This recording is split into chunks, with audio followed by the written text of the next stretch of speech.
no matter what combat sport you do, whether it be boxing, Thai boxing or MMA, the amateurs is always different to the pros.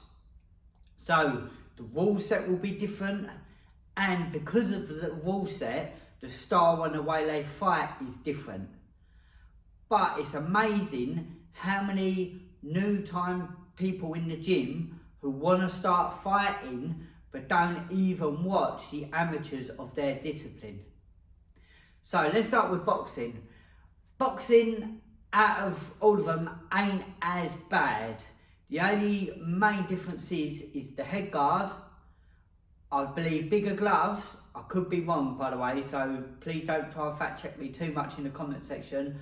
It does vary depending on what country you're in, and again what organisation you're fighting under. So don't completely fact check me. But amateurs in boxing, normally they have head guards, the gloves are slightly bigger and the rounds are shorter.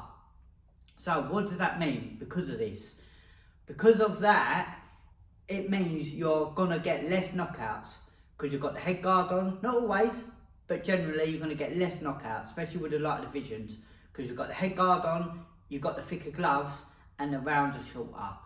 But what that does mean is, as well, there's less time to set things up, but it's more of a quicker pace of a fight.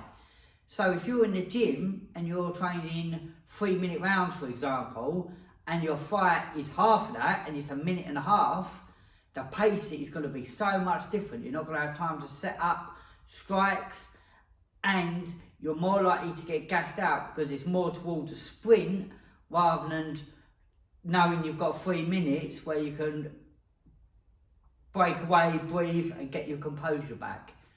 So that is pretty much the same with the Thai boxing and the MMA as well.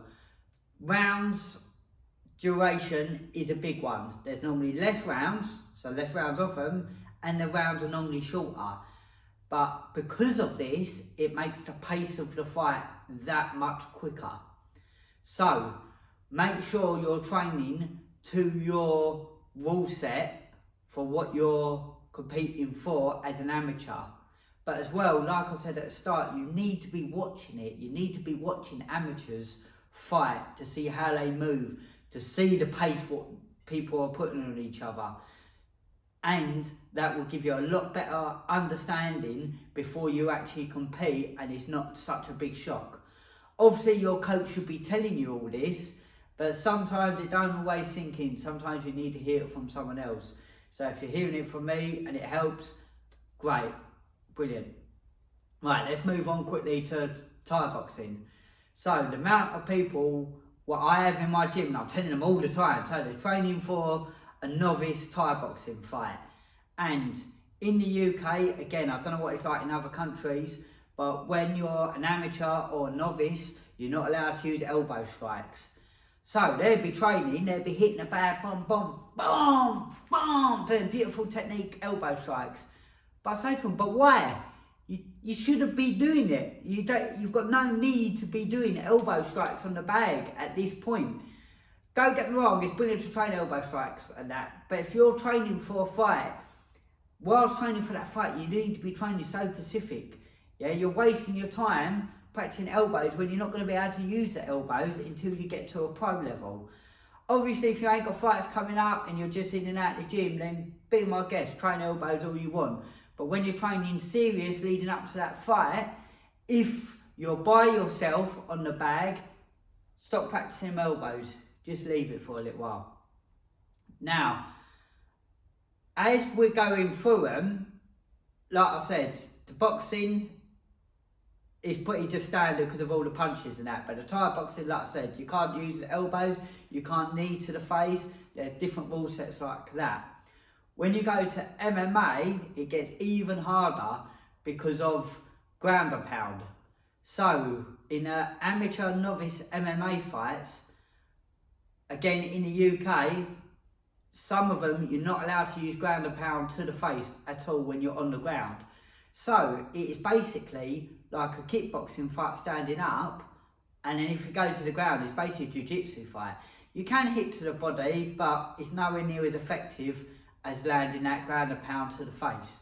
So again, you need to be wary of that. But as well, if you're watching the amateurs, you'll be able to see little tricks and little things they do. For a perfect example, I said about hitting the body ain't always too effective, but you can get into a crucifix position, but aiming the other way so you can land to the body. So that's one thing that you can do as an amateur. And if you or your coach hadn't have known that, or not necessarily known that, but hadn't have thought about that, then that's something you could now do. But I see this through watching an amateur fight. I thought, what a brilliant idea. So it just goes to show, you can increase your knowledge massively by just watching amateur fights on whatever rule set or whatever discipline style you're training in. The problem is, everyone wants to watch the pros are in your face. Whenever you click on YouTube, Facebook, all the pro fighters come up because they're watching their highlights, UFC, things like that. That's all well and good. So what I suggest you try and do, when you get a fight booked up on the show, nowadays everyone nearly always puts their fights on YouTube. So what show you're competing on, YouTube, and watch the fights from that show. You might not necessarily be watching your fighter, especially if they haven't had a fight yet, because we're talking amateur first time fighters. They might not have any fights for you to watch, but you can watch other amateur fights on that show. So like I said, you can see the standard of it. You can see what pace they set, what rule set there is, what they can get away with, what they can't get away with, what maybe are the judges looking for. There's all different things like that, which I feel will definitely help you, which is sometimes underlooked. And as well, you never know, these people you are watching, you might end up fighting them in the future. So you've already seen them. Don't get me wrong, you'll probably go back and re-watch their fights again, but you've already sort of been following them people, especially on the amateur shows.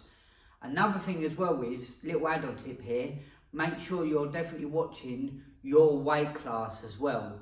Like I keep saying, there's different styles, different way people move, different way people fight. If you're lightweight, don't be watching heavyweights, because their pace is going to be that little bit slower. Same with the heavyweights. If you're a heavyweight, don't necessarily watch the smaller weights getting in that tear up, taking them punches and having that tear up, because you might not be able to get away with that being a heavyweight so much, because of the risk of getting knocked out, especially as the rule sets go on and you get smaller gloves and it becomes less rule set for whatever discipline you're doing.